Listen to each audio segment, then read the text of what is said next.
Bom dia, boa tarde ou boa noite, depende da hora que você estiver assistindo.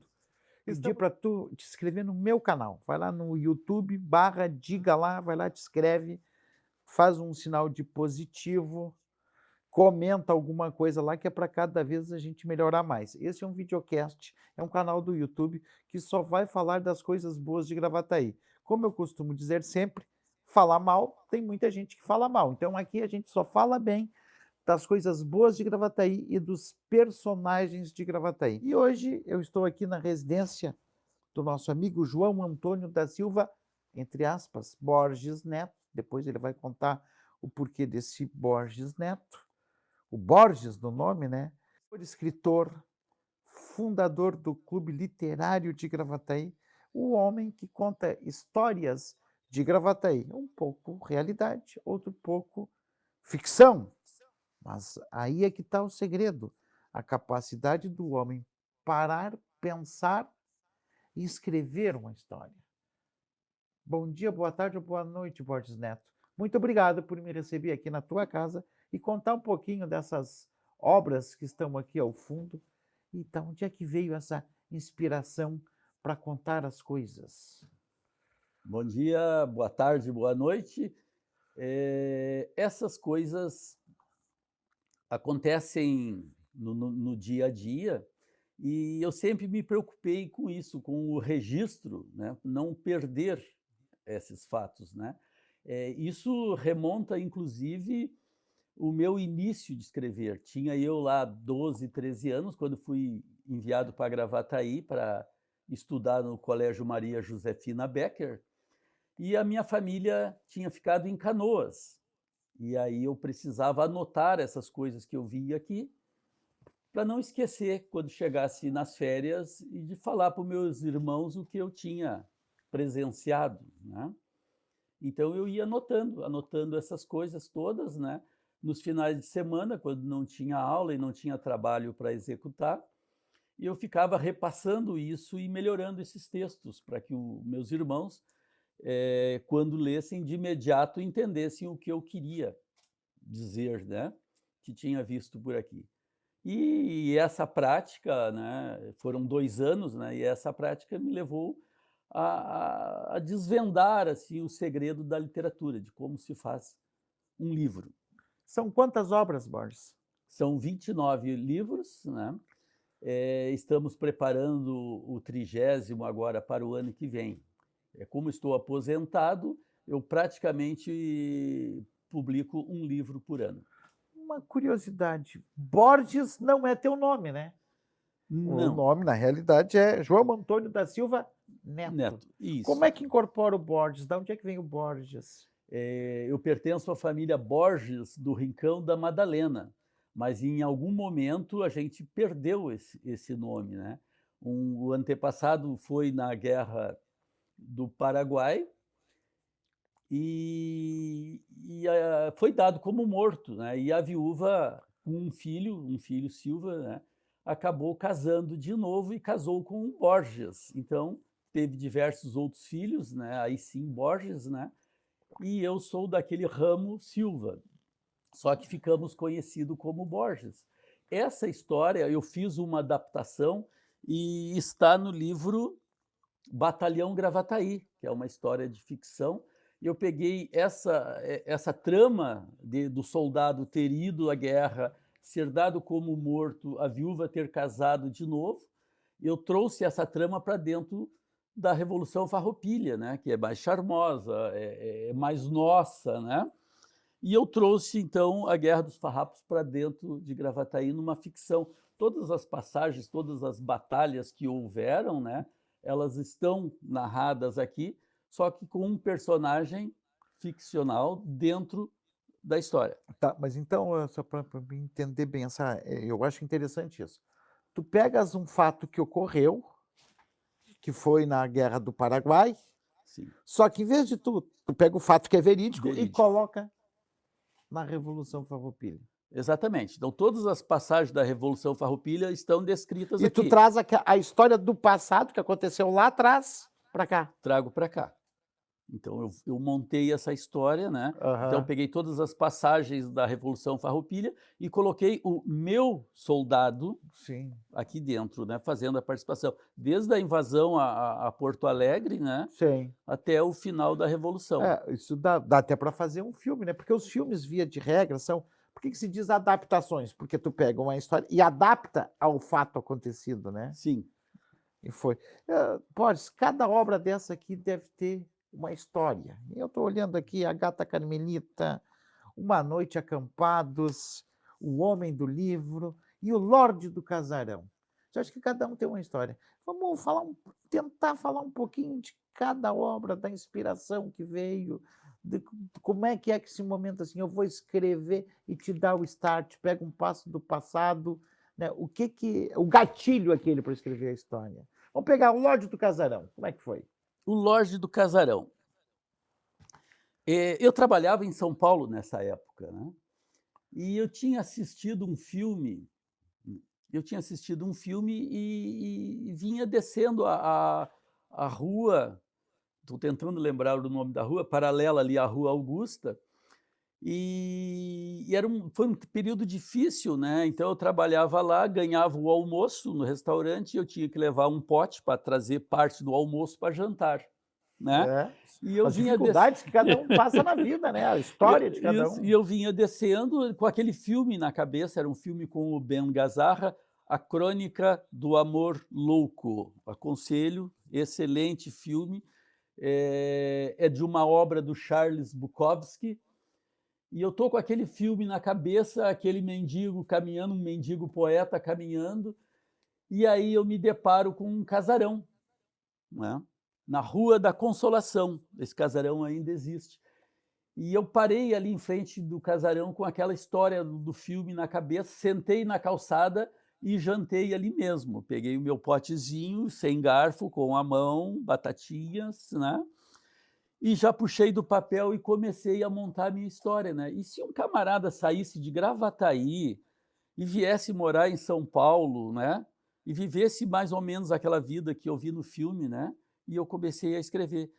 Então, a história fala de um senhor que se aposentou, ele era um padeiro aqui em Gravataí, e não quer solteiro, não quer outra vida a não ser conhecer uma cidade grande, e vai para São Paulo. Lá em São Paulo ele encontra um casarão, e não tem onde morar, ele acaba arrumando esse casarão abandonado e vivendo lá, naquela preocupação de um dia ser descoberto lá dentro e ser despejado de lá, né. E aí ele é um bairro noturno e ele vai vivendo a vida daquele bairro noturno, né, as mulheres, os bares e essas coisas todas, né. Então ele tem um fundo de Charles Bukowski, nesse tocante, né, e a história ele acaba vindo a Gravataí de novo, né, mas o restante vai ter que ser no livro mesmo, senão vai perder Claro, claro, a graça de é, adquirir um livro, né. fazer um audiolivro aqui não, também não é essa a intenção. Mas todos os teus livros, todas as tuas obras, todas se referem e se remetem a Gravataí. Todas, E sem exceção. tu não nasceu em Gravataí? Nasci em Gravataí. Nasceste em Eu Gravataí? sou filho de Gravataí, nasci no dia 26 de julho de 1957, nos campos de Pompílio Gomes, onde hoje é o bairro Dom Feliciano. Aqui nos campos aqui, a gente cuidava de ovelhas e vacas, né, eu era um dos meninos que entregava leite no centro de Gravataí. Conta esse retrato para nós, faz esse retrato agora, vê, faz de conta que tu está escrevendo, este retrato de época. Sim, eu saí de Gravataí aos 7 anos, em 1964. Então meu pai ia deixar aqui o matadouro onde ele trabalhava, o matadouro ficava onde é hoje a Coab, A Coab ali e ali tinha um era o matadouro, matador ali era o ali, matadouro, era campo. era campo, tudo ali era campo. E o pai trabalhava lá e ele levava os filhos para ajudar, puxar o couro, arrastar a cabeça do gado, do boi, né. E assim que a gente começava a caminhar, a gente já ia com o pai. Aos 3 anos eu já ia para a carroça e ia com o pai para o matadouro. Uhum. E aos 7 anos, Era abate de gado. abate de gado. abate de gado e fornecia carne para toda a região, inclusive Porto Alegre, né? Aham. E fomos para Canoas, aí para agricultura de subsistência, e o pai ficou muitos anos lá. E quando na década de 70 faltou escola pública em Gravata, lá em Canoas, a minha mãe, né, que dava muita importância ao estudo, me mandou para a casa dos meus padrinhos em Gravataí para estudar. Daí eu fui estudar no Maria Josefina Becker. Becker, que hoje aqui é ao lado do Parcão. É ao lado do Parcão. Era naquele prédio lá do Dom Feliciano, Dom. ao lado da igreja, né? Aham. Então, ali eu estudava, né? E durante o dia a gente ficava na lavoura, né, cuidando das vacas e das ovelhas, né? Então tinha que cuidar das ovelhas, tinha muitos cães que atacavam as ovelhas, né? Sim. E os cães que atacavam as ovelhas, eles eram obrigatoriamente sacrificados, né? Então nós íamos nas casas dos proprietários desses cães, né? E eram retirados. Isso está sendo contado num livro chamado As Desventuras de Apolo, que é um livro para daqui a 2, 3 anos, né? Que conta bem essa passagem que eu tive dentro aqui desse Parque Dom Feliciano, que era a chácara do meu padrinho. Então, o Parque Dom Feliciano, aqui onde eu bairro, tem as casas bonitas aqui. Aqui, isso aqui era uma chácara antigamente. Isso era uma chácara gigantesca, vinha até o Flamboyant. Ali, que era da tua...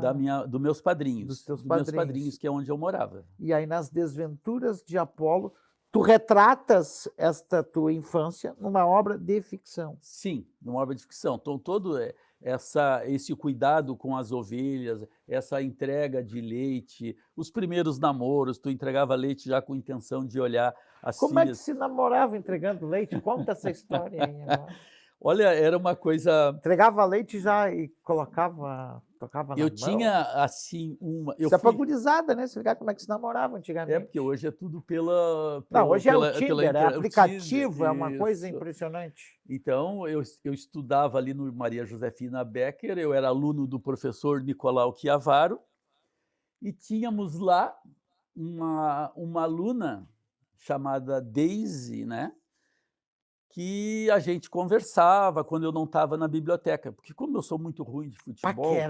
Paquerava, hoje fala paquerava ainda? É, então... se paquerava, né? Isso. Ficava olhando. Os meninos todos iam para a cancha de futebol, eu, como sempre fui da lavoura, muito ruim em futebol, eu tinha que me esconder na biblioteca, né? E a Daisy ia também para a biblioteca.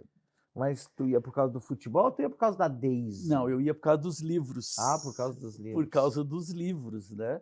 E um dia eu estou entregando leite no centro da cidade e uma das pessoas que recebia os tarrinhos de leite era a Daisy, né?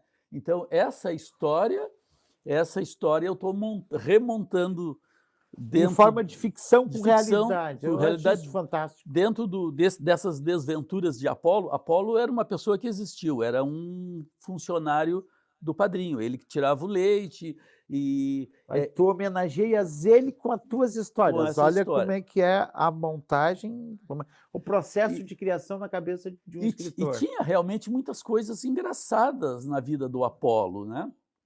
Ele, por exemplo, eu estava com 12 anos, 11, 12 anos, coisa assim, e naquela época, 12, 13 anos, a gente não sabia nada da vida. E o Apolo era um adulto, solteirão, e ele recebia namoradas nos campos, no mandiocal e essas coisas, e tudo isso eu estou trazendo bem picantes para dentro, dentro dessa história. Então, tem...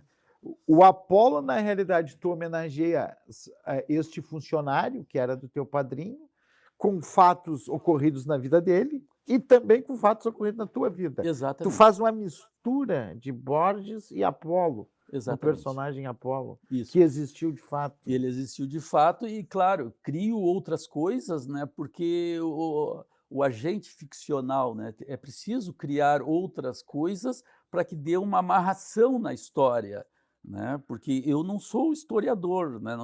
Eu sou um inventor das histórias, né? Então eu tenho que inventar para que a história seja amarrada e que eu consiga prender o leitor até o final, né. Então, se eu não conseguir amarrar o leitor, ele vai desistir do livro. Eu Então, preciso que ele vá até o final. o grande segredo do escritor é a amarração. Exatamente. Por isso que Criar fatos novos. criar fatos novos ali. Por isso que tu pegas fatos e a tua linha de criação, digamos assim, ela é com fatos ocorridos e, ao mesmo tempo, com a ficção que brota da tua capacidade imaginativa. E aí constrói essa amarração do livro. Exatamente. E quando tu fala capacidade imaginativa, na verdade é um grande acúmulo de leituras, Sim, né. sim, sim. Você lê e vai jogando isso lá para o teu inconsciente, né. E essas coisas ficam lá fervilhando, né. Então quando tu começa a escrever uma história, inconscientemente tu acaba buscando essas amarras, né, para que crie uma narrativa bem fluente, atrativa, né, que mantenha sempre o leitor na Ah, leitura. eu sou formado em história e eu tenho até eu estou lento. Confesso que com menos frequência do que eu lia antes, né, em virtude das atividades que a gente tem. Esse mundo moderno também da tecnologia que às vezes tu lê um Atrapalha. releasing ou tu lê uma parte, assim, não e o mundo corrido do jeito que ele está, isso é um problema que eu tenho que corrigir. Estou lendo bem menos tempo do que eu lia antes. Mas tem uma coletânea que é de um historiador chamado George Duby, que é a História da Vida Privada. São 6 livros grandes, assim. E eu estou lendo. E como é que ele monta isso? Ele vai dar desde a pré-história até o dia Só. modernos, né.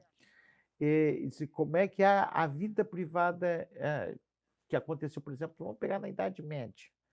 Mas ele tem a capacidade de ir lá e pegar relatos de inquéritos policiais, relatos de missa, de ata, de inquisição, e assim vai. E aí constrói. Aí só ousa imaginar, baseado em fatos reais, e aí faz a ligação, de como é que se vivia aquele período. Eu acho isso fantástico. É que é um pouco mais ou menos o que tu faz. Diferente, porque ele tem que bancar o investigador ali, né? Sim. Ousar a dizer que conforme o relato ali ele imaginava, né, de como é que é a vida, como é que era a vida dos casais. Eu costumo dizer, quando dava aula, que a gente olha aqueles filmes bonitos, né, de história, de época, aqueles vestidão das rainhas, mas aqueles vestidão era para abafar o odor, os perfumes, bom, e aí uma série de coisas. Só para ilustrar um pouquinho. E Borges, nessa tua paixão, nessa tua conquista, nessas histórias de Gravataí, que tu sempre trazes nas tuas obras, da onde veio a ideia, assim, do clube literário, de juntar os outros escritores? Tem que ser escritor para ser ou basta ser amante de leitura? Porque às vezes o cara é amante da leitura e não é escritor, para participar do clube literário, a nossa academia de letras aqui em Gravataí. Ah, sim. Basta ser leitor, né. Eu tenho alguns que são simpatizantes, não são leitores ainda, mas pelo fato de estarem juntos, acabam tendo contato com as obras, né. E a ideia de criar justamente foi, porque não tínhamos na época, né, 30 anos se passaram, né, pessoas, voltadas para a literatura, né, e eu tinha essa necessidade de colocar as minhas histórias. Eu escrevo desde os 11 anos, então eu tinha essa necessidade. Então, em grupo, me pareceu que seria uma grande jogada, né. Então encontrei o Edílio Fonseca, que também gostava de escrever, e aí incentivados pelo Pedro Eutz, a gente Querido junto Pedro na Eltz. Fundarc, né, a gente foi formando o primeiro grupo, né. E tem funcionado bem, o clube literário tem um outro grupo de igual teor em Cachoeirinha e outro em Porto Alegre. E esses grupos se ajudam, né. Quando há um lançamento de um livro, há os convites espalhados, né, e cada membro do clube literário acaba trazendo 2, 3, 4 pessoas, que é para poder dar esse envolvimento na literatura, para que não caia no esquecimento agora com o avanço da tecnologia, né, para que não Sim. caia no esquecimento o livro impresso, né, porque esse é um fiel companheiro, né, esse tu tem a toda hora, não depende de ter o Wi-Fi, né. É, exato, exato, ou baixar. Tu sabes que eu ainda não consegui, eu gosto de ler o jornal ainda, folheando, e o livro folheando. É uma magia É, isso. uma coisa assim, de sentir o cheiro, de estar ali em contato, de tu conseguir te transportar para dentro. Eu ainda sou, desse tempo. Boris, novas gerações. Eu, pelo menos, que não sou, dizer, eu não acompanho tão de perto como deveria acompanhar a o surgimento, o trabalho de vocês, mas eu também, pode ser que eu esteja errado, eu não percebo a a vinda de novos talentos, de novos escritores. Será que nós estamos perdendo um pouco disso? Estamos passando de era e isto faz parte, assim como tantas coisas do passado se perderam? Será que nós estamos perdendo os nossos, contadores de história? Houve uma mudança, não estamos perdendo, mas houve uma mudança muito grande agora com a internet, né, nós temos muitos autores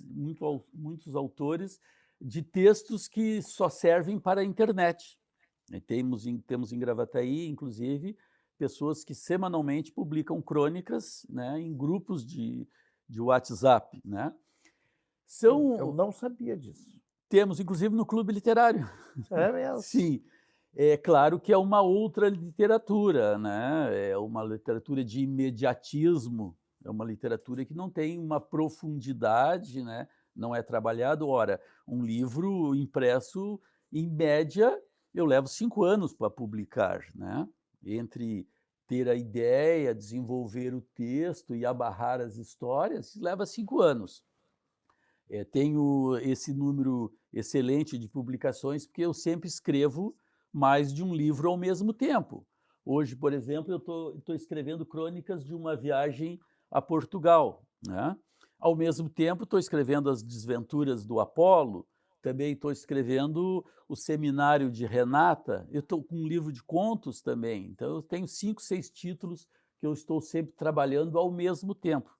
Ah, isso de trabalhar com mais de um título, isso acontece também nas leituras, né, eu leio mais de um livro ao mesmo tempo, né, para que eu consiga manter É o assim, dessas tuas leituras que tu te inspiras para contar as tuas histórias? Para mu escrever as tuas histórias? muitas vezes sim. Aqui eu tenho uma passagem no Homem do Livro, que quando eu estava concluindo, eu estava lendo um livro de Bret Hart, que é um autor que poucos leem, né, mas eu sou um saudosista, né. Tem o projeto Compartilhando da Biblioteca Pública, e eu levei Bret Hart no último encontro, né, no último encontro. E como eu estou escrevendo sobre o homem do livro, um solteirão numa chácara de Gravataí, lá no Bret Hart ele tem uma observação lá a respeito, né, do uso da roupa e tal, e eu cito o Bret Hart na minha história. Eu boto que, segundo o Bret Hart, a roupa de um laboreiro é assim, assim, assim. Então, claro que eu trago o que eu leio, eu trago para dentro aqui, citando sempre, né, como Hum. uma homenagem, inclusive, aos meus autores preferidos. Preferidos, aqueles que tu Exato, gosta, tu homenageia eles, tá. exato. Quem é que mais te inspira? Quem é que te baseia, assim? Hoje o cara esse aqui é a minha linha, é o Olha, 2 autores, assim, eu considero, e vai aparecer outros, mas 2 são os principais. Hemingway, né, pela narrativa, né, e José Mauro de Vasconcelos. Eu tenho a coleção completa de um e do outro também, né, todos os livros dele eu tenho, né. E é muito importante aquela narrativa do Hemingway, onde ele tem umas frases muito curtas, né, ele deixa muito para que o leitor complete. Isso é sim. muito importante. O leitor vai adivinhando, assim, o que vai acontecer, e de repente tu é pego numa surpresa, "Ó, não era assim, era assim", né. Essas coisas importantes, né. Sim. Gosto muito de Hemingway.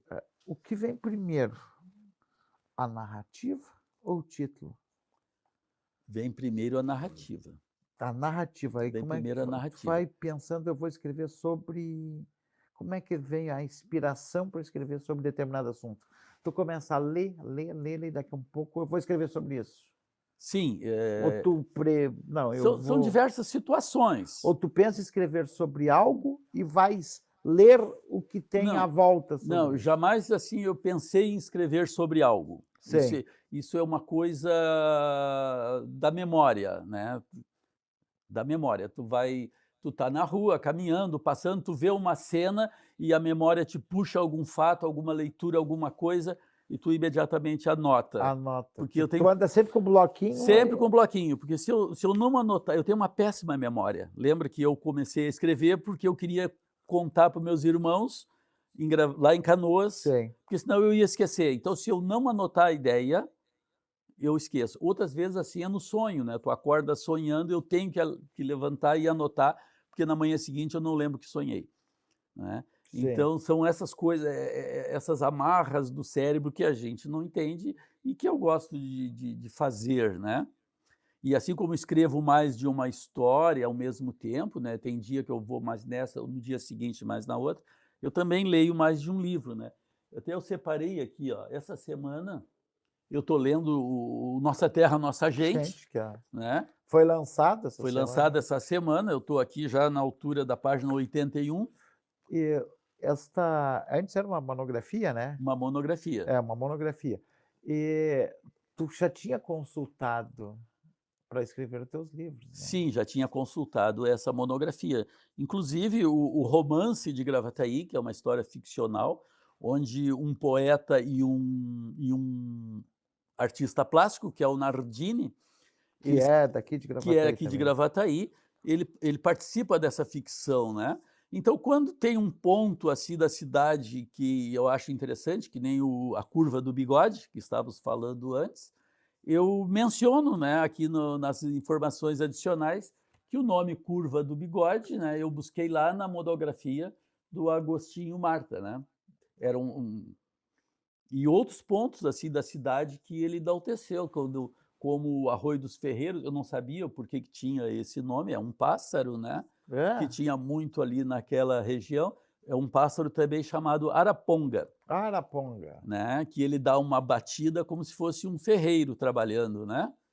E também eu cito quando meus personagens passam pelo Arroio dos Ferreiros, eu vou lá e coloco que na monografia diz lá essa história que também é conhecido como Araponga e que foi mencionado pelo Agostinho Marta.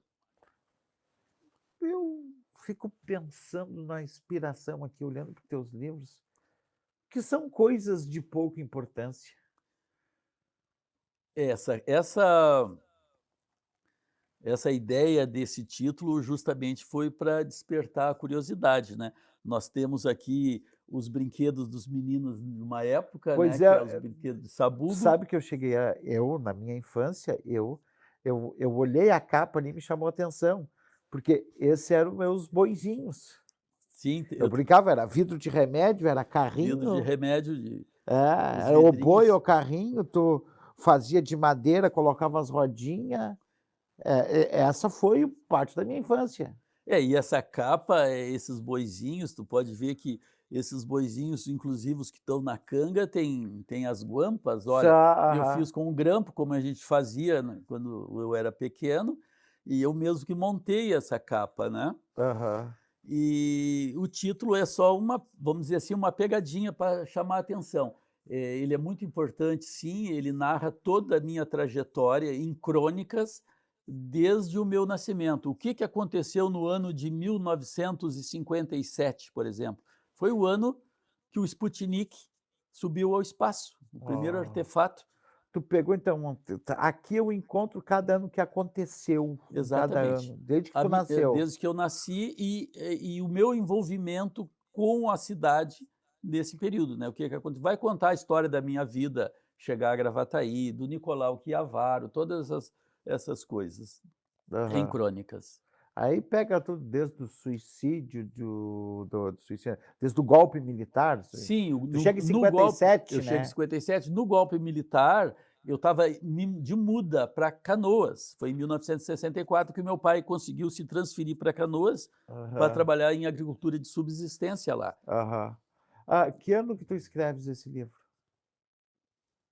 Aqui agora... Ah, eu consigo ver aqui, eu tenho essa preocupação, porque o Paulo Fink deixou as obras dele, tenho todas, e não temos a data de publicação. Então eu tenho essa preocupação. Eu tenho um livro que eu ganhei do professor Pedro Paulo Fink, ainda que é Nem Tudo São Flores na Vida de um Craque. Tem Então, às também. vezes, quando alguns amigos meus têm algum sabor na vida, que isso é normal, eu sempre costumo dizer isso, nem tudo são flores na vida de um craque. Olha aqui, foi em 2014 a primeira edição e a segunda em 2017. Tu retratas de que período a período aqui? Desde que tu nasces até Desde que eu, quando? desde, Até o até 2000, 2014. até Então, 2014. como foi o meu processo de escrita, está todo ele aqui em crônicas. Está tudo em crônica, o Sim. desenvolvimento do clube literário. Também o clube literário. Tu chegou a escrever já essa paixão de escrever as coisas de Gravataí aqui, o porquê disso? Sim. Né? Todas essas Por coisas. ter nascido, por ter amado a cidade, como é que tu retratas? De onde é que veio? De que eu vou, em cada obra minha vai estar a cidade que eu nasci, vai estar a cidade que eu Isso moro. não foi uma decisão, né? Na verdade, é complicado tu escrever sobre uma cidade que tu não conhece. A cidade que eu conheço é Gravataí.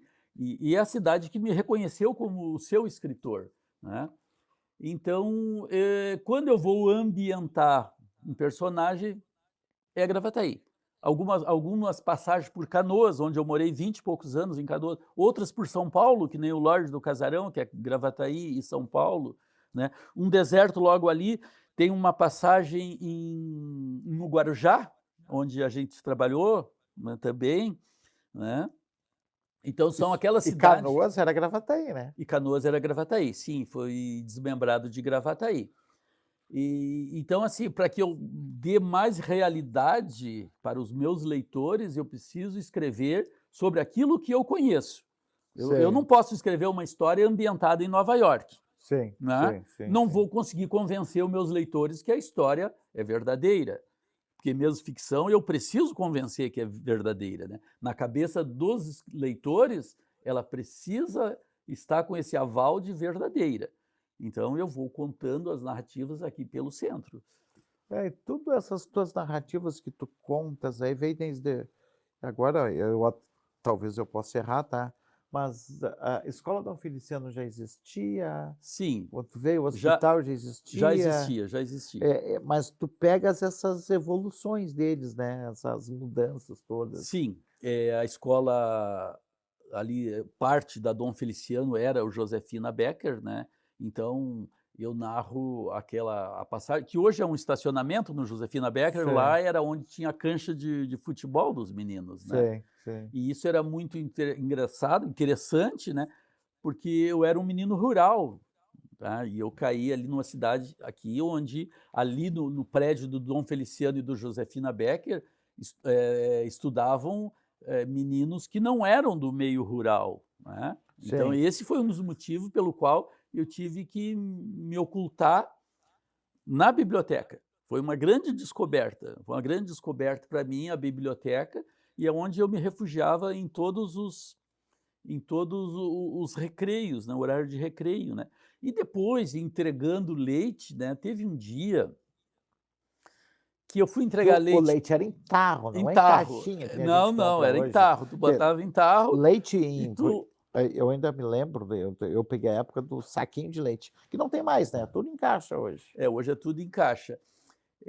Então, ele levava o tarro com 5, 6 litros e a medida. Tinha a medida para uma pessoa que queria 1 litro, tinha que medir.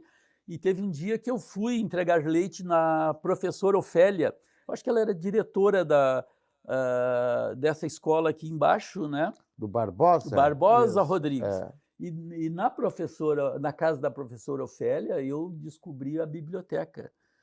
Eu fiquei encantado. Mesmo nos dias que ela não queria leite, eu ia levar leite, né? Ela, inclusive, é irmã do meu padrinho, né? Né? Então, eu ia lá para poder tocar nos livros, abrir alguma coisa, ler alguma coisa, né? Isso era um encantamento que eu tinha como menino rural, era ter acesso aos livros. Ô Borges, agora eu estou aqui com a gata Carmelita e outras histórias de gatos. Como nós estamos vivendo uma sociedade hoje em dia que está dando tanto valor para os animais de estimação, como nunca antes na história. Tu resolve escrever esse livro baseado já neste afeto que as pessoas vão ficando mais sozinhas e vão ter o seu gato de estimação, o seu cachorro de estimação. Eu na minha casa devo ter uns 20 gatos lá, que foram surgindo, assim, meu sogro e minha sogra, como eu moro junto com eles, e foi aparecendo e aparecendo. Então tem uns gatos lá que o meu sogro senta, eles vão para perto, lá estão sempre juntos. Tu resolve escrever esse livro em função disso ou não? Não, esse livro partiu de um pedido da minha neta, né, ela gosta muito de gato. Eu não tenho gato em casa, né, eu sou do tempo que se dava mais valor a um avô do que a um gato, né. Sei, sim, mas hoje Mas são coisas do tempo, da sociedade, né. E Aham. ela me pediu que eu escrevesse um livro só de gatos. Então eu comecei a reunir contos, né, inventar histórias sobre gatos, algumas boas, outras não tão boas, né, mas a ideia era atendê-la no seu pedido, né, e a Sei. história principal inclusive já tinha sido publicada, né, se passa aqui em Gravataí Pois é, eu ia te também. perguntar, onde é que Também, entra Gravataí todas as aqui? histórias, todos os gatos aqui são em Gravataí, né. Aham. As narrativas são dentro da cidade, isso é tranquilo, né. Eu acho que Arroio Barnabé, ó, tragédia com a moradora do Arroio Barnabé, é Aham. Gravataí, né. Aham. Então essa tragédia dessa gata carmelita aconteceu lá no Arroio Barnabé. Conta a história de um repórter Olha aí. que foi chamado lá porque tinha uma gata maligna lá, né. E ele vai para lá, de Pra quan tocaia para conhecer essa história, falar com os moradores, e ele acaba se envolvendo na história dessa gata. É totalmente ficcional, mas está centrada no Arroio Barnabé. do Arroio Barnabé, mais uma vez em Gravataí. Eu vou querer falar um pouquinho de cada livro aqui, Vamos porque eu lá. acho interessante. Uma noite acampado. Acampado aonde em É, Gravataí? Porque tem que esse ser.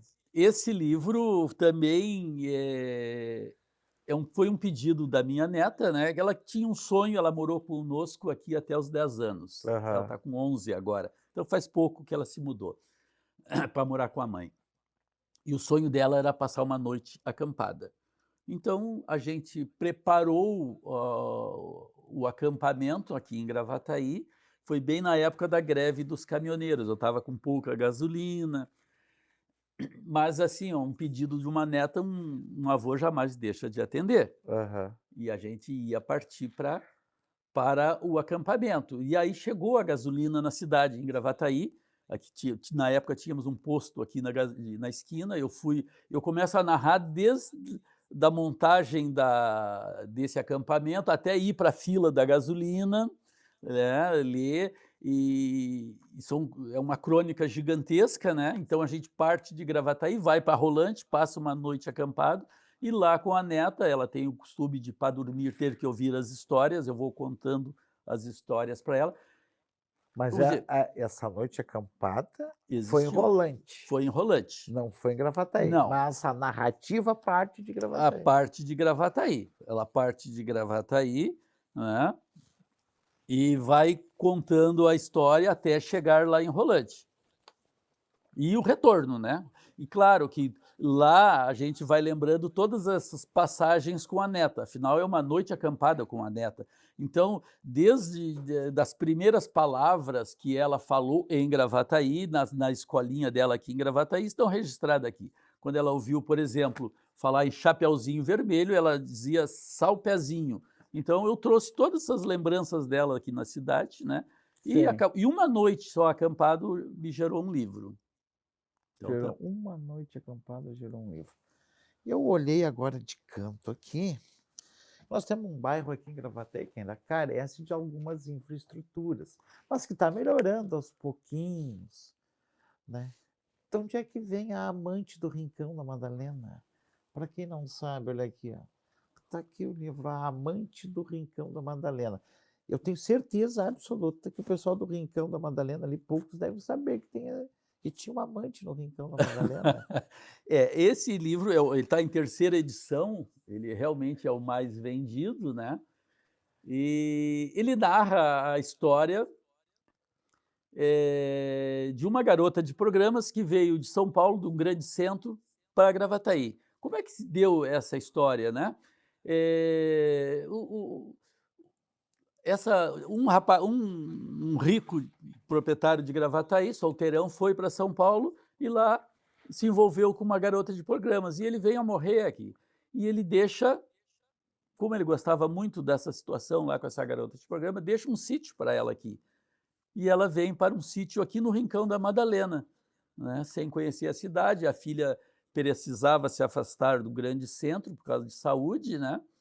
E ela vem para cá. Então, essa pessoa conhece Gravataí. Então, assim, eu tenho a possibilidade de ser o agente turístico, vamos dizer assim, dessa narrativa. Então, eu vou colocando todos os pontos para essa pessoa de fora conhecer e se adaptar na cidade.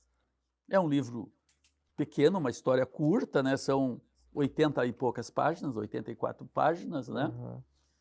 E foi muito interessante essa história, né? Claro que traz coisas da realidade. Sim, eu morei em São Paulo, eu não ia falar de coisas que eu não conheço, né? Claro, claro, claro. Que tu contas na tua ficção é um pouco do cotidiano das pessoas de Gravataí? Que nós encontramos isso, personagens semelhantes, foi essa a tua intenção, mesmo que na ficção, contar um pouco a história de anônimos? Vamos dizer assim, não dá para dizer que foi intencional, né? Sim. É que, na verdade, essa é a realidade de nossa cidade. A nossa cidade, A tua ficção, a tua história ficção é na realidade a história da a cidade. história da cidade. É uma Dos cidade, anônimos da cidade que só exatamente, alguns baseados e outros não. Alguns isso. personagens existiram e outros não. A cidade ela é rica em personagem. Nós temos personagens de gravata e personagens descalços. Exato. Essa mistura vai enriquecendo as minhas narrativas, né? O que falta ainda tu escrever, que tu não escreveu ou que tu está pensando em escrever sobre a cidade? Olha, assim, eu nunca penso, no que vou escrever, né? As coisas sempre acontecem, elas acontecem ao acaso, as coisas armazenadas na minha cabeça, né? De repente dá aquele estalo e eu começo a escrever. Então, assim, eu não tenho essa preocupação, até porque eu não vivo da literatura, né? Sou aposentado. Sim. Então eu não tenho essa preocupação e isso é um Mas eu acho que ponto a tu faz favor. daí que tu faz mais com prazer, né? Exatamente. Não é intenção de ganhar Exatamente. dinheiro, não é Não, não, nada, não. não, é prazer É mesmo. prazer mesmo. E assim, ó, cada leitor que eu consigo conquistar é uma vitória, né? Porque Gravataí não tem o hábito da leitura, né? E eu tive em São Paulo agora em outubro do ano passado. Então tu entra no metrô, tu vê as pessoas lendo. Claro, muitas pessoas com celular também, mas Sim. muitas pessoas lendo. E aqui em Gravataí são poucas pessoas, né? Então assim, tu tem que conquistar as pessoas, tu tem que resgatar esse hábito nas pessoas.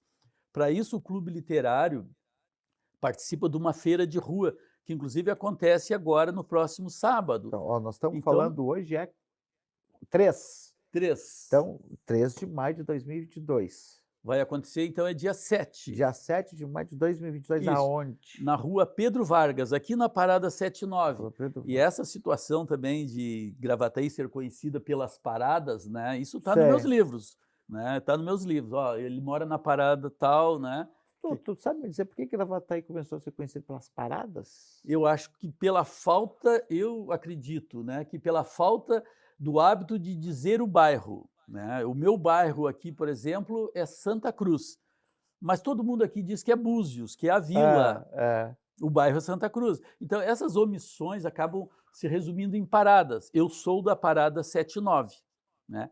E a feira de rua vai acontecer na parada 79, então, das 9 da manhã às 5 da tarde. E teremos um sarau para arrebanhar e resgatar leitores das 3 às 5 na rua, né? Então as pessoas presenciando as poesias, as leituras, né, acabam despertando essa vontade de ver o que mais aquele autor, né, tem para ofertar, né? Uhum. E nós vamos assim em alguns bairros. Tem um projeto agora ligado à Secretaria de Cultura, aqui de Educação e Cultura, que vai aos os núcleos esportivos com saraus também, né? Aham. Com essa ideia de buscar leitores, né?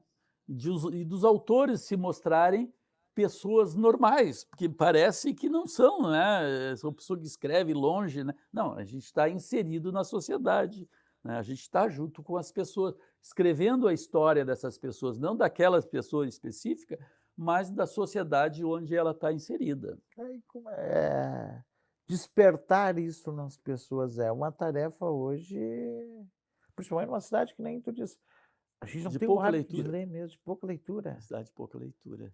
de pouca como é escrever? Como é que é esse desafio, Boris?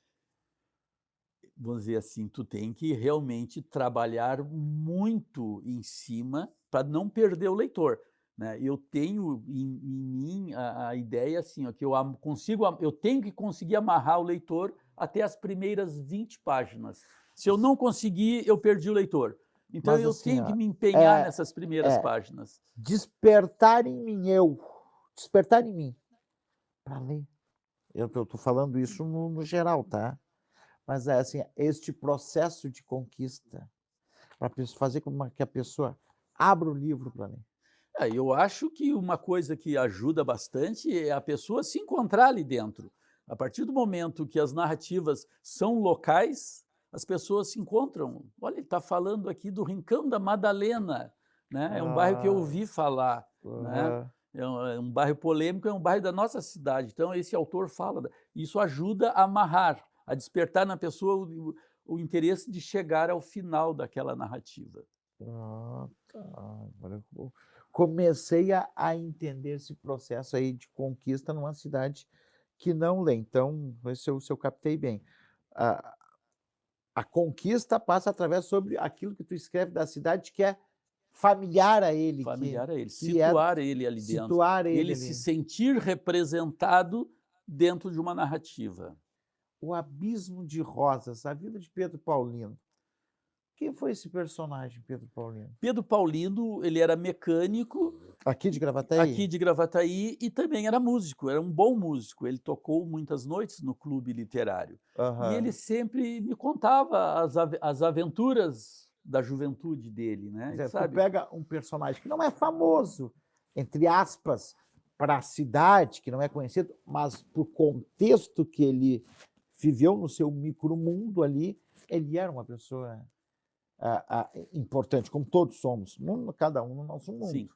E aí tu resolves escrever essa E eu tocava escrevi eu música. escrevi a história dele, então traz desde a juventude dele todas as aventuras de juventude, ele passou aquelas enchentes em Porto Alegre, na época ele morava em Porto Alegre, né, e então eu fiz a narrativa, fui fiel no que aconteceu com ele e fiz a ficção nos entremeios, fiz as amarras ficcionais, né, para que chegasse a um romance, né. Gostei muito de ter escrito, porque senão o que passou na vida do Pedro Paulino, ele era conhecido como Pedrão, ia se perder. Ele também era muito conhecido, dentro do ambiente católico, né, ele era músico da igreja católica. Daqui da nossa matriz Da aqui, ó, matriz, da matriz. exatamente. E onde é que ele viveu, o Pedro Paulino? Ele morava na faixa de Taquara, né, aqui na saída da Corcunda ali, para aquela Aham. região. Outra capa dos teus livros aqui emblemática, e aí tu me permites que eu estou explorando aqui as tuas Fica à obras, que a vontade. intenção é essa. Um deserto logo ali com isso me remonta também ao meu passado, que é as carretas de Ah, boi exato. E ali. essa aqui é uma carreteada aqui em Na Gravataí. pois eu ia te perguntar, tem a ver com a carreteada ali da Sim, Costa do Ipiranga? isso. Essa foto é da carreteada. Esse rapaz que toca a carreta é um poeta, Reginaldo, um poeta do clube literário. A moça do meio é a artista plástica já falecida Denise Lopes, Denise né? Lopes. E ao lado dela, a minha esposa Denise Jorge. Então, a Denise Lopes, quando precisou se mostrar como a artista da cidade, ela procurou o clube literário. E o clube literário deu esse apoio a ela, fazendo a primeira exposição de artes plásticas ao ar livre de Gravataí. E a gente escolheu A Carreteada. Não é o romance, Sim. é só a capa. Só a capa. A gente escolheu A Carreteada. Então, o pai dela foi muito importante, o Hélio Lopes foi muito importante nesse evento, né? Porque nós fizemos uma galeria ao ar livre. A gente colocou taquaras, fizemos um galpão só com a moldura de taquara, onde as carretas da carreteada iam passar por dentro, e os quadros da Denise Lopes ficavam pendurados ali, né? O projeto levou 1 ano. O primeiro ano levamos a Denise Lopes lá na carreteada para ela fotografar as situações das carretas, e ela levou 1 ano pintando esses quadros, né? No ano seguinte, o Clube Literário colocou uma carreta para participar do desfile, que é essa carreta, e chegando lá, os quadros estavam expostos, as carretas passavam entre os quadros, né? E as pessoas daqueles quadros, como são sempre os mesmos que participam das carreteadas, eles se encontraram nos quadros, né? E nesses quadros, eles se encontravam lá e acabavam comprando. Ela vendeu quase todos os quadros. Eu até pediria licença. Denise, tu pode me trazer um quadro da Denise Lopes sobre a carreteada? Pode, não tem problema. Isso aqui é bem à vontade mesmo, isso aí que... Daqui a pouco a gente entra na história, tá? O intuito do programa é esse, está aqui, olha aqui. Olha aqui, ó. Esse é um quadro, é o Descanso Noturno, da Denise Lopes. E estava nessa exposição lá da Galeria ao Ar Livre, né? Onde foi feito essa foto. E aí retrata aqui o dia da carreteada. O dia da carreteada, 1 ano antes da exposição. Olha só, tu vê que interessante ali. E essa história que eu estou te narrando, né, está no Das Coisas de Pouca Importância, porque foi antes de 2014 que isso aconteceu. Sim. Então essa história da Denise Lopes está aqui. Com relação ao Hélio Lopes, que eu falei, que é o pai da Denise, ele me auxilia, né, na parte técnica. Eu estou escrevendo uma história, né, que Dom Pedro I passou por Gravataí? Não, ele passou por Santo Antônio da Patrulha para ir para as guerras da Argentina. Aqui não, da Argentina, a Cisplatina? As guerras Cisplatina. E daí eu fiquei imaginando por que o Dom Pedro I não poderia ter dado um pulo, aí ficção, né, a Gravataí, ao saber que aqui tinha uma festa na cidade. E ele era muito namorador. Por que ele não deixou um herdeiro na cidade, né? Sim. Então, daí eu precisava saber se ele conseguiria... Daqui a pouco já vem um romance aí, então, imaginando eu precisava saber... O herdeiro de Dom Pedro. Exatamente. Eu precisava saber quanto tempo o Dom Pedro precisaria para se deslocar a cavalo de Santo Antônio a Gravataí e participar da festa, e retornar sem que a guarda dele soubesse, sem que os dragões soubessem. E o Hélio Lopes, o pai da Denise Lopes, ele foi a Santo Antônio... A cavalo? Foi a cavalo, marcando o tempo para mim, né? E isso é uma história que está ainda em desenvolvimento já há muitos anos, né? Esse livro aqui foram 18 anos para ser escrito. 18? A minha média é 5 anos por livro, né? Esse aqui foi... Mas é que tu escreves 3, 4, 5 livros ao mesmo tempo. Aí tu vai escrevendo, para um cansou, porque tu não pode escrever, tu tá cansado da história, tu não pode escrever porque tu vai passar isso para o leitor. Tu tem que largar a história de lado, deixar ela descansando, né? Assim como eu leio mais de um livro, eu estou lendo A Nossa Terra, a Nossa Gente, estou lendo o Ted Hughes também, né? Sim. Eu estou lendo aqui Jack London, estou quase no final do Jack London, né? E estou lendo aqui também quase no final o Cláudio Imperador, que ele foi traduzido pelo Mário Quintana. Olha a importância, né? Aquele aspecto do Mário Quintana colocar da beleza das palavras numa obra, né, do Robert Graves, né? E os livros também, eu escrevo mais de um ao mesmo tempo, né? E assim as histórias acabam não ficando entediadas, né? Porque o autor não está entediado. Eu parei agora as aventuras do Apolo, né? Não sei quanto tempo vou levar para recomeçar, 2 meses, 3 meses, 1 ano. Eu não tenho essa preocupação, né? Então, assim,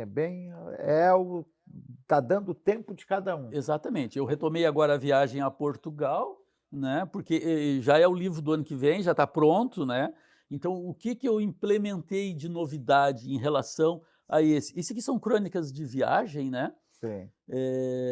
que é Itália, Inglaterra, França e Suíça, né. Mas de uma narrativa, assim, mais do que foi encontrado lá nesses países, né.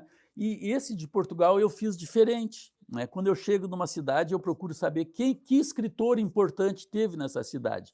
E eu acabo misturando, colocando aquele escritor ali e criando uma história, que nem eu fui a Que Setúbal. envolve Gravataí. É. Sim, parte de Gravataí, parte de Gravataí. Eu coloco ali, por exemplo, em Setúbal, que é a cidade de Bocage, eu botei o Bocage ali, era um autor satírico, né, Certeza. então eu coloquei ele dentro da como se eu tivesse encontrado ele.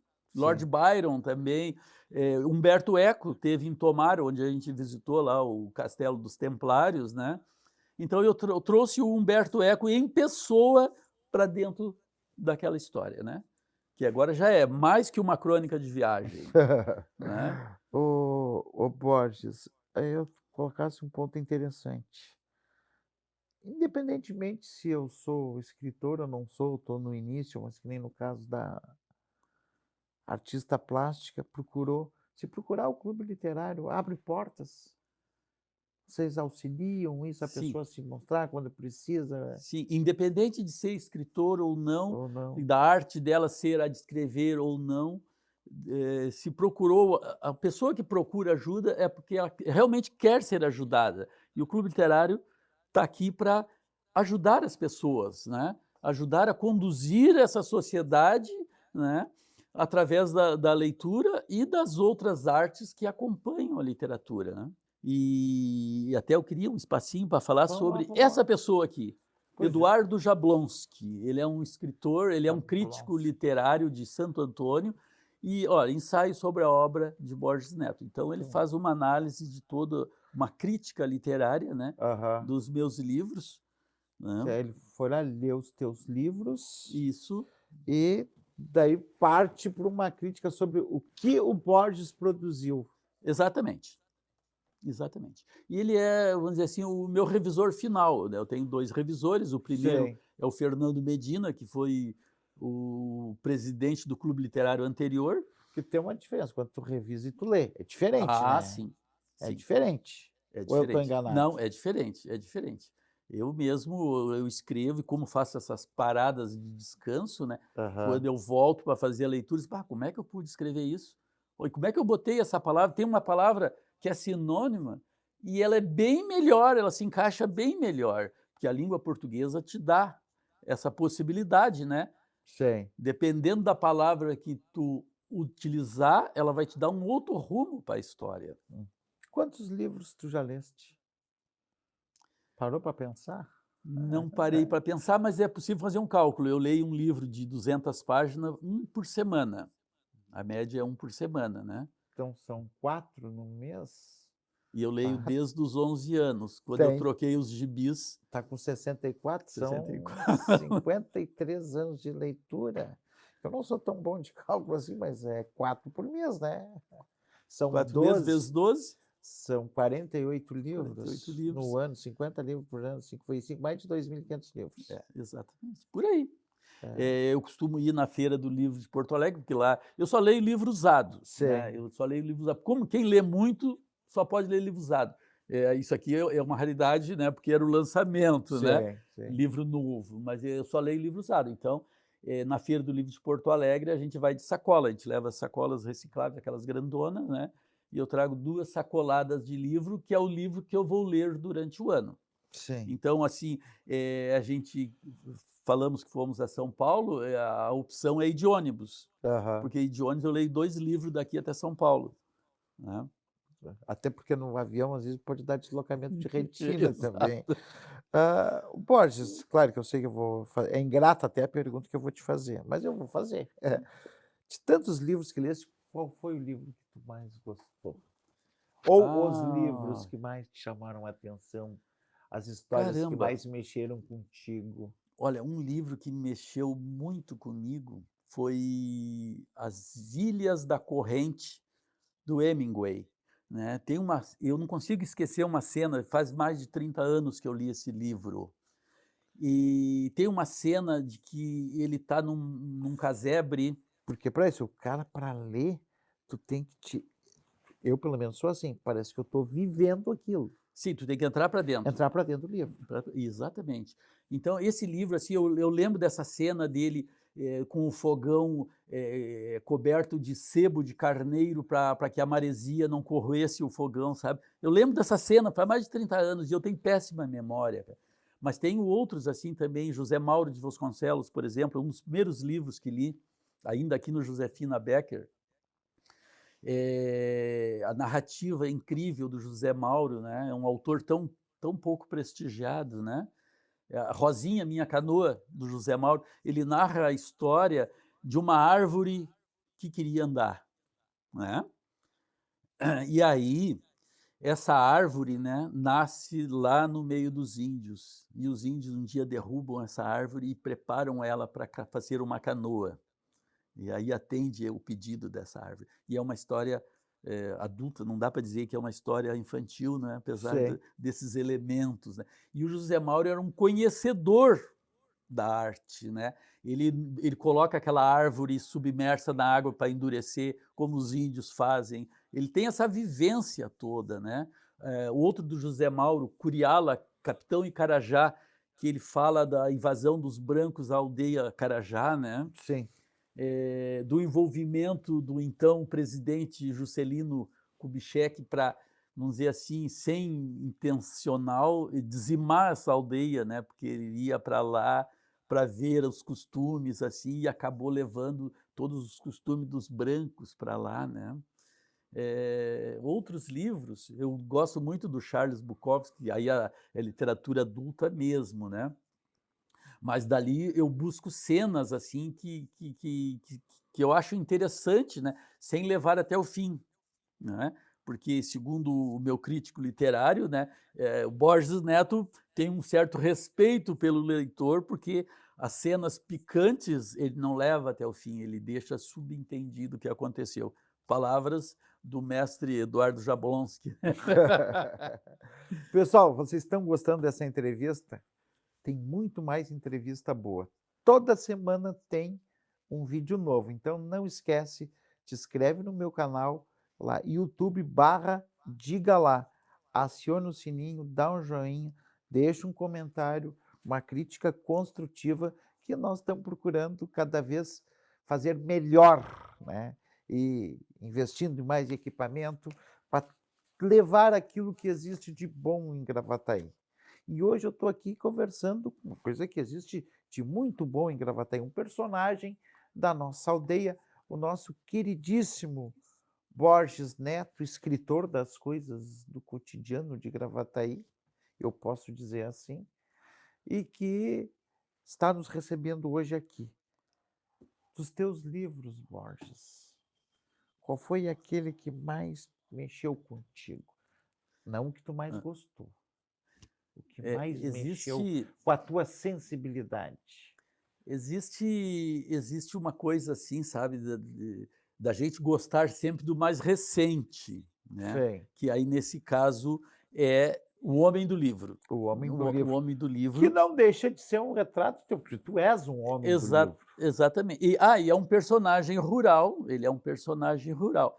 Eu não sei, eu acho que temos tempo ainda de contar mais uma história, eu adoro contar histórias, Mas né. esse aqui é para nós contarmos histórias. Então, esse limites de segurança, eu vou chegar lá no Homem do Livro. Limites de segurança é uma história de um açougue em Gravataí. Lembra que falamos do açougue da Coab, né? Isso, do Então, matadouro do da Coab. matadouro, né? Do matadouro da Coab. Então, o Homem do Livro, ele é um gestor desempregado, né?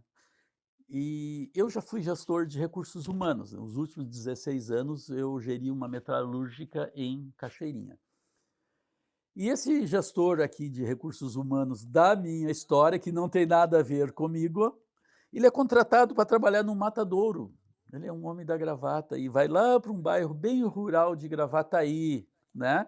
E lá ele começa a administrar um matadouro que estava meio ruim e tal, né? E lá nesse bairro perdido da cidade, esse bairro remoto, ele encontra um barzinho, um bar noturno. E ele se envolve com a dançarina do bairro, desse bar, né? E aí vai vivendo essa história. Mas isso não é o importante no que eu estou falando. Aqui tem um menino que lê, também não é nada a ver comigo, tá? Tem um menino que lê e ele lê Bram Stoker, o Drácula, O né? Drácula. E para assustar os outros meninos da escola, ele diz que tem um vampiro lá na igreja matriz. Lá na torre da igreja matriz, o vampiro Vive lá. vive Só lá. sai à noite. Né? Mas ele recebeu aqui só 10 páginas. Ele recebeu só 10 páginas. Passaram-se muitos anos, essa aqui é a segunda edição. Esse menino volta a me atormentar, né? E ele renasce aqui. Ele ganhou 200 páginas só para ele. Só no Homem do É Livro. aquele menino lá, o Lucas, né? Que agora ele não precisa mais atormentar os outros meninos com a história do Drácula. Ele é o homem do livro. Né? Ele é um agricultor que lê, né? Como Nada eu fui. a ver contigo. Nada a ver comigo.